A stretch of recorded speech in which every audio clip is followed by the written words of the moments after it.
Welcome back to This Week in AI. I'm Avi. I have Connor with me. We're going to go through the top headlines in the last week and a half. It's been a little more than a week. As usual, the AI world is turned on its head again. What's our headline, Connor? Anthropic. Okay, again? Enemy, yeah. They've been really kind of the driving news story. Yes. OpenAI's been trying to get in there. Yeah, trying to rise. Trying to rise. Can't get it all the way to the top yet. Yes.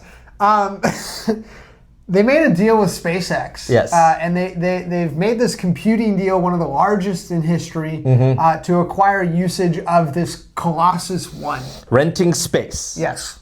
Anthropic is partnering to gain access to all this compute. And they're not even going to charge their customers more money. They're just coming out and saying, we're already winning in this coding space. We want to win by a larger margin. We want to take this arms race and just be the number one. Yes, so strategically, it's interesting. So Anthropic is not saying we've built this data center in space that we're going to utilize, that's going to allow you guys to use Claude code without any limits. They're partnering with someone to provide them this compute. Who are they partnering with? The man, the myth. Our old friend. Elon Musk. Elon Musk. Second best friend behind Jensen. Yeah, behind Jensen. But week to week. Don't tell him. Week to week it changes. I don't think he'll watch. Yes. Don't tell him. He does watch. He watches. He messages me all the time. Okay. All right. Colossus One is owned by XAI. It's so interesting. So there's a couple choices being made here. Anthropic is deciding we're not even getting in the compute business. We're just going to rent space from someone else who has the compute. Somebody that's doing that. That's their job. Our job's making good models. Yes, smart. They're focused on what they do well. What's Elon's play? Is Elon focused on one thing? Money. The man wants all the money. Yes, he does want all the money, but his fingers are in everything, right? Yes. So he's everywhere. What do you think he's driving at? He's just trying to be that arms dealer in an arms race. Yes. And he's trying to profit from the situation so that he can do his other ventures of SpaceX and so on. So really, he's just trying to throw the money at the thing he thinks is going to be useful, which is a data center. Mm-hmm. He's been pretty correct in this assumption. Yes. Building this months ago. He knew this was kind of coming. And so now it's playing out, and he's making, like I said, one of the largest computing deals in history. Interesting approach from Anthropic's approach makes sense. Focus on what you do, and then get the compute from somewhere else. Elon's approach is interesting because he's got his hand in everything, and he seems to be saying, is it Grok AI? Is that his model? Yeah, Grok. We're happy if it's fourth. Yeah. Right? Because it is fourth. Yeah. Behind Anthropic, OpenAI, and Gemini. Yes. I don't even know if it's fourth. It could be fourth. We'll do the data centers. We'll be part of every part of this AI ecosystem. Yeah. And it's a big ecosystem.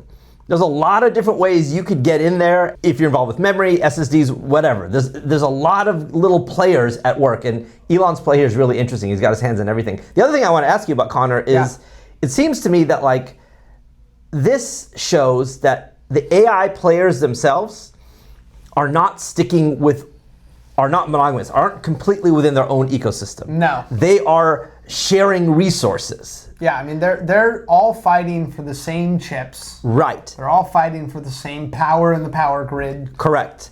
Yes, Anthropic partnering with XAI kind of brings to mind small businesses, right? And we tell small businesses all the time, should they settle for one model or one company's AI, right? Yeah. There's going to be use cases for each type of, OpenAI. There's going to be use cases for Anthropic, for coding. Yes, exactly. Gemini from IT resources. A client told me today, I kid you not, in a meeting, I'm monogamous with Claude. Yeah.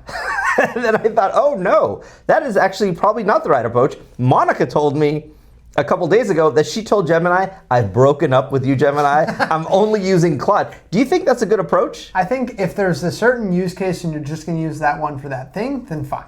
But if you're going to just widespread use it for every use case that you have, there's going to be better ways to get use out of other models. Yes, there's not one clear model at this point. It's not like, the equivalent is not like, oh, I use Excel for certain things and then I use Google Sheets for something else. Yeah. That's not how it is. Microsoft is the winner in its space. There's no clear winner yet. Yeah, and so a good example of that is OpenAI has the real-time 2.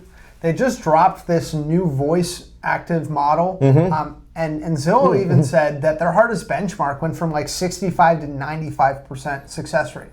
So it's much better at understanding conversations, context, and answering trickier or navigating those situations. A lot of our small and medium businesses are looking for something like this, yes, where it can make that phone call for them and check in on this connection and maybe follow up on some information so they don't have to make all these calls themselves. People are going to start seeing these voice models like this Real-Time 2 from OpenAI make its way into the real world as it starts to be an acceptable amount of human-like interaction from an AI. Yeah, that's right. And when you're working with us, you're working with Connor. Say you bring Connor in and he's helping you develop a system. At this juncture, you're going to get a heterogeneous set of tools. Yeah. Connor may use Claude for something, and then he'll say, hey, let's use, what is this, OpenAI Real-Time 2 for your voice solution.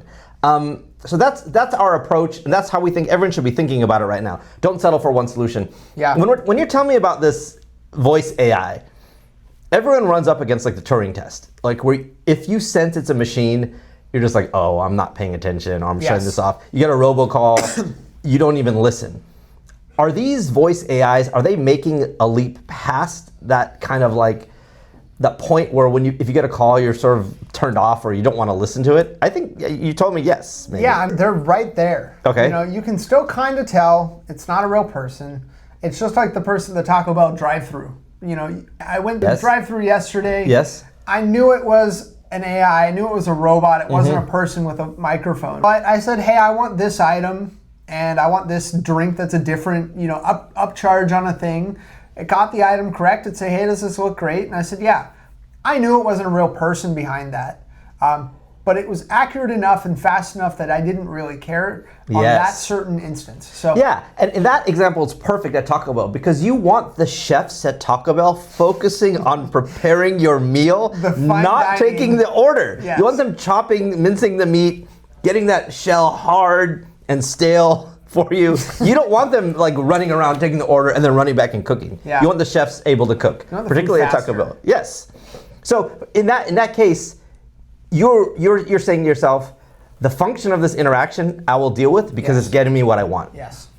So yeah, again, we're testing it. We're trying out this, voice AI. So let's see. Let's talk about C-suite. Okay. There's always room in the C-suite. Yes. Oh yes.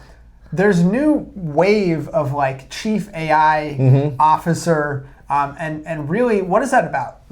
Yeah, it's just like this whole all of the ripple effect of how AI is changing how we work is now needs to be addressed in a variety of forms for businesses big and small. Large businesses, of course, enterprises have officers that manage this. If you're a smaller, medium-sized business, you're going to need to start thinking about what policies and securities you want to put in place for use of AI in your environment.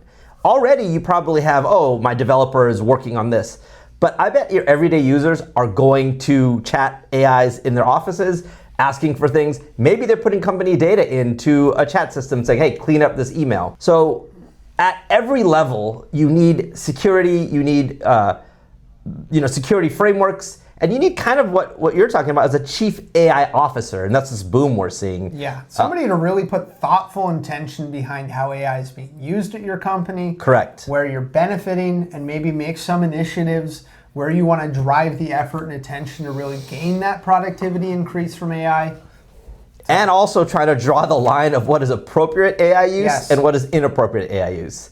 So I remember way back when social media started, it was a new filter we had to find in the sonic wall in our firewalls. Yeah. And now firewalls are able to track AI usage. Anyway, it is a huge ripple effect.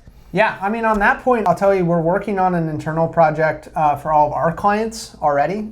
So this is going to be an application where they're able to put their employees on to use AI in a more safe and secure way. It's still being tested beta right now, but pretty soon we're going to be rolling it out to a few of our clients. And it's really going to give them an opportunity to say, hey, employee, I know AI is useful and you're going to use it anyways. We're going to give you this safe place that you can go and use it where it can, scan for PII and maybe redact and not let them send this sensitive data out. So we're going to be rolling out that pretty soon. Yeah, so again, that's awesome. This stuff is moving so fast.